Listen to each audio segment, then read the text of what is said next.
Hi hello welcome back to my YouTube channel. അപ്പൊ നമ്മള് കുറച്ച് സങ്കടമുള്ള ദിവസമൊക്കെയാണ് കേട്ടോ. നാളെ നമ്മൾ പഞ്ചാബിക്ക് തിരിച്ചു പോവാണ്. അതിന്റെ വിഷമത്തിൽ കുറച്ച് മാമ്പഴ പുളിശ്ശേരിക്ക് ചോറങ്ങിലൂടാ. കുറെ പാക്കിംഗ് ഒക്കെ ഉണ്ട്, കുറച്ച് മിക്സറും പിന്നെ അവിടെ എന്താ അങ്ങനെ കുറച്ച് സംഭവങ്ങളൊക്കെ മേടിച്ചിട്ടുണ്ട് കേട്ടോ. അപ്പോൾ പാക്കിംഗ് ഒക്കെ ആയിട്ട് ഭയങ്കര തിരക്കാണ്. അപ്പോൾ ഞാൻ വിചാരിച്ചത് ഒരു ലോങ് വീഡിയോ എടുക്കാതെ കേട്ടോ.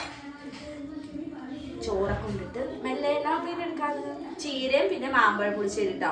അവിടെ പോയിട്ട് പിന്നെ മാമ്പഴ പുളിശ്ശേരി കഴിക്കാൻ പറ്റില്ലല്ലോ, അതുകൊണ്ട് ഇപ്പൊ തന്നെ കഴിക്കാമെന്ന് വിചാരിച്ചു. നാളെ പോവാണ് മക്കളെ. ഹലോ,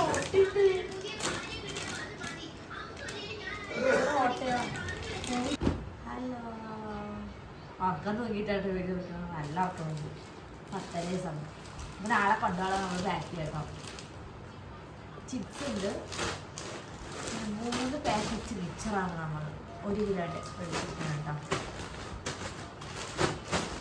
1 നമുക്കും 2 ഉമേശ്വരൻ്റെ ഫ്രണ്ട്സിനും കേട്ടോ. അവിടുത്തെ മലയാളികളാണ്. അവിടെ മലയാളമൊന്നല്ല അവർക്കും. പിന്നെ നമ്മൾ മധുരമുള്ള മിക്സർ മേടിച്ചിട്ടുണ്ട്. മധുരമുള്ള മിക്സർ പൊട്ടിപ്പോയിരിക്കും, എന്ത് വെച്ച് കെട്ടണം. പിന്നെ നമ്മുടെ ശർക്കര വരട്ടി കുറേ മേടിച്ചിട്ടുണ്ട് കേട്ടോ. ഇതൊക്കെ ശർക്കര വരട്ടിയ പക്ഷെ നമുക്കല്ല, ഉമേഷിൻ്റെ അവിടുത്തെ യൂണിറ്റിക്കാണ്. ആരോ പണ്ട് ഇതുണ്ടോ കുറേ മേടിച്ചിട്ടുണ്ട്. ഇതൊക്കെ ശർക്കര വരട്ടിയ. ഉമേശേട്ടാ നമുക്ക് ശർക്കര വരട്ടി മേടിച്ചില്ലേ? മേടിക്കണം വെറുതെ തിന്നാൻ. വിഷുവൊന്നും ഇല്ലാട്ടോ നമുക്ക് ഈ പ്രാവശ്യം, എന്നാലും നമുക്ക് വെറുതെ തിന്നാലോ. ശർക്കര വരട്ടി പിന്നെന്താ, ഞാൻ മുതിര മേടിച്ചിട്ടുണ്ട് കേട്ടോ. പിന്നെ മറ്റേ ഉണക്കപ്പയറില്ലേ, അത് ഉണക്കപ്പയർ കുഞ്ഞൊന്നും അവിടെ ഞാൻ കണ്ടിട്ടില്ല. അപ്പോൾ നമുക്ക് എന്തെങ്കിലും ഉണ്ടാക്കാൻ തോന്നി കഴിഞ്ഞാൽ ഉണ്ടാക്കാമല്ലോ. പിന്നെ ചിക്കൻ മസാല, പിന്നെ കാശ്മീരി മുളക് പൊടി, പിന്നെ പച്ചപ്പട്ടാണി ഉണ്ട്, അത് മേടിച്ചത്. ഗ്രീൻ പീസ് നിൽക്ക് അതല്ലേ പറയുന്നത്. ഇത് എന്തിനാണോ മേടിച്ചത്? എനിക്കിഷ്ടമല്ല, പിള്ളേർക്ക് ഇഷ്ടം. ഇതൊക്കെ മേടിച്ചിട്ടുണ്ട്.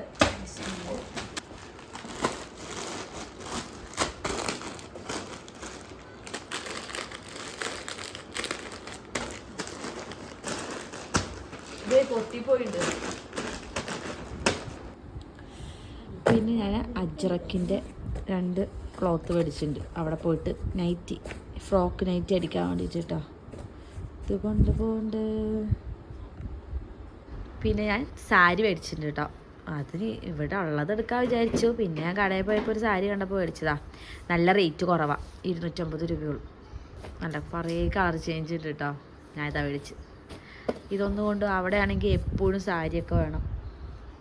പിന്നെ നമുക്ക് അവിടുത്തെ മലയാളി ചേച്ചിമാരില്ലേ, അവർക്ക് സെറ്റ് മുണ്ട് വേണം പറഞ്ഞിട്ട്, സെറ്റ് സാരി വേണം പറഞ്ഞിട്ട് ഞാൻ മേടിച്ചിട്ട് പോവാം.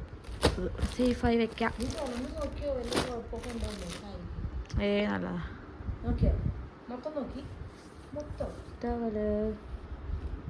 പിന്നെന്താ, തയ്ക്കാനുള്ള കുറച്ച് തുണികളൊക്കെ.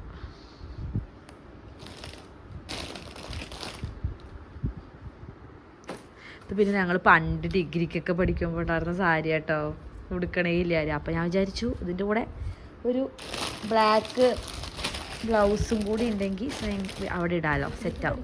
അപ്പോൾ ഞാൻ സോറി, ഡിഗ്രിക്ക് പഠിക്കുമ്പോഴല്ല കേട്ടോ. എൻ്റെ മാമൻ്റെ മോളുടെ ചേച്ചിയുടെ കല്യാണത്തിന് എടുത്തതാണ്. എൻ്റെ അനിയത്തി ട്വിൻ സിസ്റ്റർ കൊടുത്ത സാരി. അത് നല്ല ഭംഗിയുണ്ട്. അവിടെ പോയാൽ നമുക്കിത് ചുരിദാറാക്കുമോ എന്നറിയില്ല. അത് പറഞ്ഞപ്പോൾ അവൾ ചവിട്ടിക്കൂട്ടുന്നു. അയ്യോ, അവളുടെ സാരി ഇതാണ് നമ്മൾ ട്വിൻ സിസ്റ്റർ. പിന്നെ ഞാൻ 2 ബ്ലൗസ് തയ്പ്പിച്ചിട്ടുണ്ട്. ഇതൊക്കെ ഒന്ന് മടക്കി വെക്കണം ഗേസ്. ഭയങ്കര പണിയാണ്. പിന്നെ ഈ സാരി കൊണ്ടുപോകണം, ഇത് മടക്കണം കേട്ടോ. ഈ സാരിക്ക് നല്ല പ്രത്യേകതയുള്ള സാരിയാണ്. എൻ്റെ അച്ഛൻ മരിച്ചപ്പോൾ അച്ഛൻ്റെ പെൺമക്കൾക്ക് ഇങ്ങനെ ഈ സാരി കൊടുത്തിട്ടുണ്ടായിരുന്നു. ഇതൊരു ഓർമ്മയാണ് കേട്ടോ. എനിക്ക് നല്ല ഇഷ്ടമാണ് ഇത് കാണുമ്പോൾ. എനിക്ക് എൻ്റെ അച്ഛനെ ഓർമ്മ വരിക. അപ്പോൾ ഇത് എടുക്കാൻ വിചാരിച്ച് അവിടെ പോയിട്ട് ഇട്ടാം. നല്ല രസമാണ് കേട്ടോ. ഒതുങ്ങി കിടക്കും. വേറെ എന്തോ ഒരു തുണിയാണ്.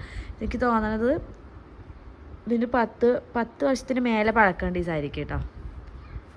കേട്ടാ. പിന്നെ ഈ സാരിയാണ് കേട്ടോ. ഈ സാരി എൻ്റെ അനിയത്തിയുടെ ചെറിയ അനിയത്തിയുടെ മദറിലോ തന്നാട്ടോ. നീ തയ്ക്കണതല്ലേ എന്നൊക്കെ പറഞ്ഞിട്ട് പിള്ളേർക്ക് പട്ടോടൊക്കെ അടിച്ചു കൊടുക്കാറുണ്ട്. അപ്പം ഇത് കുറേ ദിവസം കുറേ ഇവിടെ ഇരിക്കുന്നു. അപ്പോൾ ഞാൻ മേലെ പോയിട്ടൊക്കെ തപ്പിപ്പുണ്ട്. ഇത് അവിടെ സമയം കിട്ടുമ്പോൾ പട്ടോടെ എന്തെങ്കിലും സ്റ്റിച്ച് ചെയ്യാലോ വെച്ചിട്ട് എടുത്താട്ടോ. ഇത് എടുക്കാം. സ്ഥലമൊന്നുമില്ല, എന്നാലും നമ്മൾ കുത്തി തിരികെ എടുത്ത് വയ്ക്കും. പിന്നെ നൈഹുക്കുട്ടീനെ അവിടെ നമ്മൾ നഴ്സറിയിൽ ചേർത്തിട്ട് ഇന്ന് ക്ലാസ് തുടങ്ങിയിട്ടോ. അപ്പോൾ അവർക്കിങ്ങനെ നമ്മുടെ ഓരോ കളർ ഡേ ഒക്കെ ഉണ്ട്.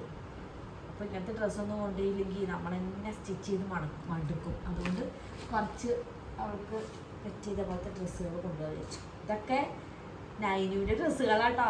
പഴയത് വരുമ്പോൾ ഉപയോഗിച്ചിട്ടൊന്നുമില്ല. അങ്ങനെ ചൂടത്ത് എങ്ങനെ ഈ ഡ്രസ്സൊക്കെ ഇടാൻ പറ്റി സാധനം കൊണ്ടാണ് കേട്ടാ. പിന്നെ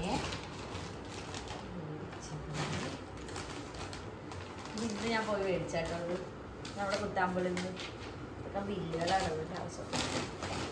ഇതുണ്ടോ സ്റ്റിച്ച് ചെയ്യാൻ വേണ്ടിയിട്ട് അവിടെ പോയി സ്റ്റിച്ച് ചെയ്യാൻ കുറച്ച് തുണികൾ മേടിച്ചു. കോട്ടനാ. അപ്പോൾ ഇതും എടുത്ത് നമുക്കിവിടെ സെറ്റാക്കിക്കാം. പിന്നെ ഇത് അങ്ങനെ വെക്കാം.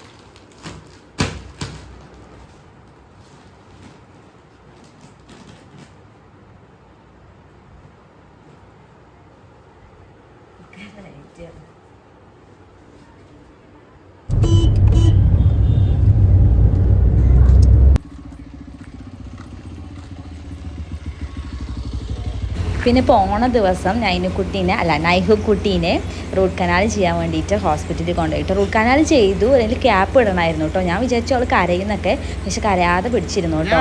അപ്പോൾ ഡോക്ടേഴ്സൊക്കെ പറഞ്ഞു കരയാതിരിക്കണ്ടല്ലോ. ഒരു വലിയ കൊച്ച് പല്ല് കേട് വന്നിട്ടുണ്ടായിരുന്നു കേട്ടോ. അതിരുന്ന് കരയുക. അപ്പോൾ അവൾക്ക് കാണിച്ചു കൊടുക്കുക നൈഹുക്കുട്ടീനെ കേട്ടോ. ഇവള് കണ്ടോ കരയാതിരിക്കണേന്നൊക്കെ പറഞ്ഞിട്ട് അങ്ങനെ പോയി. നൈഹുക്കുട്ടി ഉറങ്ങിപ്പോയിട്ടോ. വായിലൊക്കെ അതിട്ടപ്പോൾ ഇട്ടിട്ട് ക്യാപ്പ് ഇടണമല്ലോ. അതൊക്കെ ഇട്ടിട്ട് പാവം ഇറങ്ങിപ്പോയി. നമ്മൾ വൈകുന്നേരം രാത്രിയാണ് കേട്ടോ നമുക്ക് ട്രെയിന്. അതിൽ പോണം. വേദനിച്ച കുഞ്ഞാക്ക് ഇല്ല.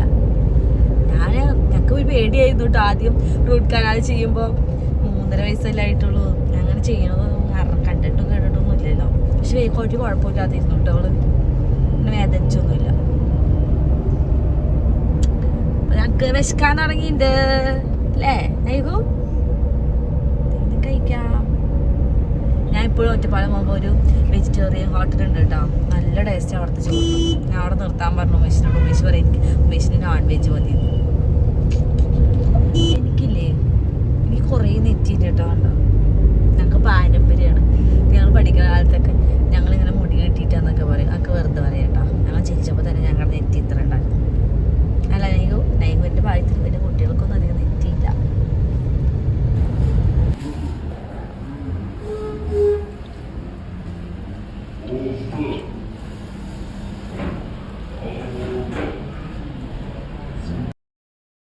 ഹോസ്പിറ്റലിൽ പോയി തിരിച്ചു വരുന്ന വഴിക്ക് ഞങ്ങളൊരു ഹോട്ടലിൽ കയറിയിട്ടു.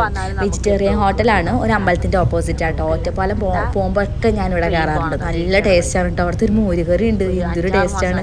പായസമൊക്കെ നമുക്ക് വേണമെങ്കിൽ കഴിക്കാം കേട്ടോ. ഞാൻ മേടിക്കാറുണ്ട്. നല്ല ടേസ്റ്റ് ഉണ്ടായിരുന്നു കേട്ടോ. കാരണം എന്താണ്, നമ്മുടെ കുത്താമ്പള്ളി വഴി മായന്നൂർ പാലം വരികയാണ്. അതിൽ കൂടെ എളുപ്പമാണ് പോവാൻ. പിന്നെ പണ്ടൊക്കെ ഹോസ്പിറ്റലിലൊക്കെ പെട്ടെന്ന് പോകുമ്പോൾ ഭയങ്കര പാട്. പണ്ടല്ല എപ്പോഴും ഗേറ്റ് അടവായിരിക്കും ഇവിടെ. ഇപ്പൊ ഇനി 2 മാസം കഴിഞ്ഞാൽ അതിനൊരു പരിഹാരമാവും കേട്ടോ നമ്മുടെ അവിടെ.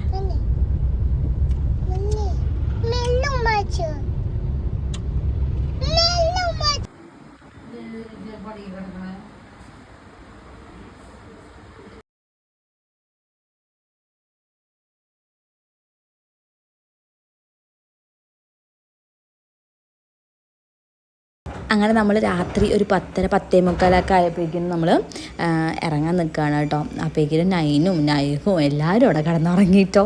അവർ പറഞ്ഞിട്ട് കാര്യമില്ല. പാതിരാത്രിയിലാണ് ട്രെയിന്. 1 മണിക്കാണ് ട്രെയിൻ. 12:50 ട്രെയിന്. അമ്മയ്ക്കാണെങ്കിൽ വിഷമിച്ച് അവിടെ ഇരിക്കുന്നുണ്ട് കേട്ടോ, നൈഹുവിനെയും പിടിച്ചിട്ട്. എന്നാലും നമ്മളങ്ങനെ പോവാതിരിക്കാൻ പറ്റില്ലല്ലോ. നമുക്ക് ഷൊർണൂർ റെയിൽവേ സ്റ്റേഷനിൽ നിന്നാണ് ട്രെയിൻ കേട്ടോ. അവിടെ ഞാൻ പണ്ട് പോയപ്പോൾ ഉള്ള റെയിൽവേ സ്റ്റേഷനിലാകെ നമ്മുടെ എന്താ പറയുക എയർപോർട്ട് പോലെ ആയി കേൾക്കണം. നല്ല ഭംഗിയുണ്ട് കാണാൻ വേണ്ടിയിട്ട് കേട്ടോ. പക്ഷേ ഉള്ളിൽ വലിയ വൃത്തിയൊന്നുമില്ല കേട്ടോ. വൃത്തിയല്ല, വലിയ ഭംഗിയൊന്നുമില്ല കേട്ടോ. പുറം ഭാഗം കാണാൻ നല്ല രസമുണ്ട് കേട്ടോ. അങ്ങനെ നമ്മുടെ ട്രെയിൻ വന്നു. ഞാനൊക്കെ നല്ല ദേഷ്യമാണ് ഉറക്കം വേണ്ടി വേണ്ടിയിട്ട് കേട്ടോ. നമ്മൾ രാജധാനിയിലാണ് പോണത്, ആദ്യമായിട്ടാണ് പോണത്. ഫുഡൊക്കെ എങ്ങനെ ഉണ്ടാവുമെന്ന് അറിയില്ല. അവിടെ നിന്ന് ഫുഡ് കിട്ടണതുകൊണ്ട് ഞാൻ വലിയ കാര്യമായിട്ട് ഒന്നും നമ്മൾ പാക്ക് ചെയ്തെടുത്തിട്ടില്ല കേട്ടോ. ഫ്രൂട്ട്സൊക്കെ എടുത്തിട്ടുണ്ട്, പിന്നെ പഴമൊക്കെ എടുത്തിട്ടുണ്ട് കേട്ടോ. പിന്നെ ഞാൻ പിള്ളേർ അവിടെ കിടന്ന് ഓടി കളിക്കാതിരിക്കാൻ വേണ്ടിയിട്ട് ബുക്കും പെൻസിലും ക്രയോൺസൊക്കെ മേടിച്ചു കൊടുത്തിട്ടുണ്ടായിരുന്നു കേട്ടോ. ഒതുങ്ങി കുറച്ചേരൊക്കെ ഇരുന്നു. പിന്നെ അങ്ങോട്ട് എല്ലാം കണക്കാണല്ലോ പിള്ളേർ. എനിക്കാണെങ്കിൽ ട്രെയിനിൽ പോകാൻ തീരെ ഇഷ്ടമല്ല കേട്ടോ. നാട്ടിലേക്ക് പെട്ടെന്ന് പോകേണ്ടി വന്നതാണ് നമുക്ക്. അതുകൊണ്ട് പോയപ്പോൾ നമ്മൾ ഫ്ലൈറ്റിനാണ് പോയത് കേട്ടോ. അമ്മ മരിച്ചിട്ട് പോയതുകൊണ്ട് പെട്ടെന്ന് പോകണില്ല. ട്രെയിനിലൊന്നും പോകാൻ പറ്റില്ലല്ലോ. ട്രെയിനിലാണെങ്കിൽ 2 രാത്രി 2 പകലൊക്കെ ഇരിക്കണം. ഭയങ്കര പാടാണ്. എനിക്ക് തീരെ ഇഷ്ടമില്ലാത്ത കാര്യം. പ്രത്യേകിച്ച് നമ്മൾ തന്നെയൊക്കെ ആകുമ്പോൾ കുഴപ്പമില്ല. പിള്ളേരൊക്കെ കൂട്ടി പോകുമ്പോൾ എങ്ങനെയാണെന്നറിയുമോ, കുഞ്ഞു പിള്ളേരൊക്കെ ആകുമ്പോൾ ഒരാൾക്ക് ബാത്റൂമിൽ പോയി കഴിഞ്ഞാൽ അടുത്ത ആൾക്ക് പോകണം, ഒരാൾക്ക് കൈ കഴുകാൻ പോയി കഴിഞ്ഞാൽ അടുത്ത ആൾക്ക് പോകണം. ഇത് ഭയങ്കര പാടാണ് കേട്ടോ. രാജധാനിയിൽ പിന്നെ കുഴപ്പമില്ല.